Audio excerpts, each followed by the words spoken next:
Good morning, everyone. Here are the Sanibel Island updates as of October 4th, 2022, day 6 of hurricane recovery. The mayor, Holly Smith, met with Governor DeSantis today in Fort Myers. He will be touring Sanibel Island tomorrow, Wednesday, October 5th.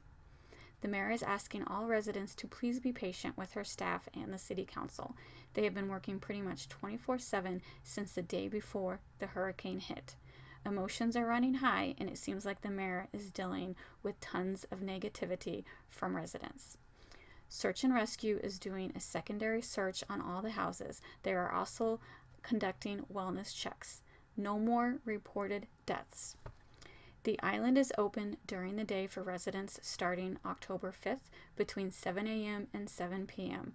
I did mention this in yesterday's video, but I will do a quick summary. Residents will need a hurricane pass and photo ID to be able to get on the island. Remember, the bridge is out and it will be for a while, so the only way to get on the island is by private boat. The city of Sanibel has a website outlining how to get a hurricane pass if you don't have one and need one. I think it's mysanibel.com. If a resident is bringing more than one person, as long as they stay together, only the resident needs a hurricane pass. So like say if they wanted to bring help tearing down drywall, they can bring as many people as they want as long as they all stay together in a group. No one off wandering around alone. That person will be stopped by the National Guard. No motor vehicles are allowed to run on the island. First, because of safety. The roads are 90% clear, but only wide enough for one vehicle to get through. There are still tons of nails that will easily pop a tire. Secondly, there's a lot of heavy machinery moving around the island for all the repairs on utilities, etc. Personal motor vehicles would just get in the way and slow the emergency vehicles down. That means if a resident wants to check out their house this week, they need to be prepared to walk and bring plenty of water to drink. The city water company is working hard to restore water to this Captiva Fire Department. That is top priority. Any city lines that have been restored, that water is not drinkable yet. Just a reminder, Ding Darling is private property.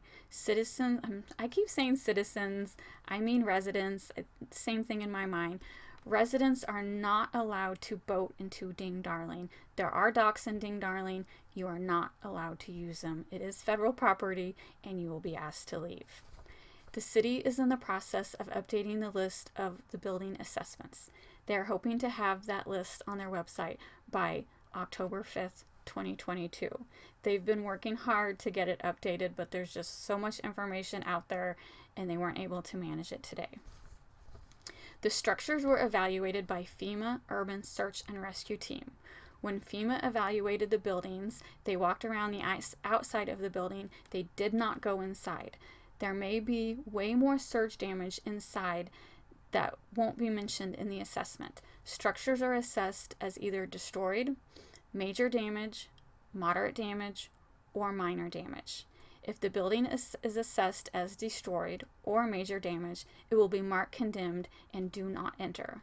If the building is marked moderate or minor damage, the resident or business owner can enter. But please be very careful. There could be worse damage inside that affects the structural integrity. I have been hearing from homeowners in Fort Myers, that the outside looks pretty good, but as soon as they go inside, there's like a foot of mud. Everything is completely ruined, even though it looked okay on the outside. So just be aware, it's going to be a lot worse on the inside. The mayor is working on transportation for residents who don't own boats. This is just one more item on their huge list of the many things they need to do. So please be patient and know they are working on establishing a ferry system. A separate organization is also in the process of compiling a list of boat captains who have been vetted, who have insurance, to take residents to the island. Please be aware of price gouging. One resident is reporting that she was charged $5,000 for a boat to take her to the island. In happy news, the Crow Wildlife Clinic did evacuate a day before the hurricane. All staff and 160 animals are safe in a temporary location. They are setting up a new temporary clinic so they can still help future wildlife in distress. Comcast is being very proactive and they are suspending all billing for Sanibel Captiva and Pine Island. So one less phone call residents have to make. The majority of Comcast's equipment on the island was destroyed, but they are starting on repairs. So even though the fire chief mentioned that in his opinion 80% of the buildings have major damage and are not safe to enter, plenty of citizens only care about getting on the island and mitigating mold damage. This is where I'm going to voice my personal opinion. I do understand why a lot of residents are worried about mold growth. Due to environmental conditions, mold has already started growing and it will keep growing and growing some more. The only thing residents can do right now is pull out drywall, which will help but will not stop mold growth 100%. I feel like worrying about mold is pointless. Getting angry at the mayor and the city manager because you can't immediately mitigate mold growth is a waste of time. I feel like having running water and working sewer system should be top priority, but that's just my opinion.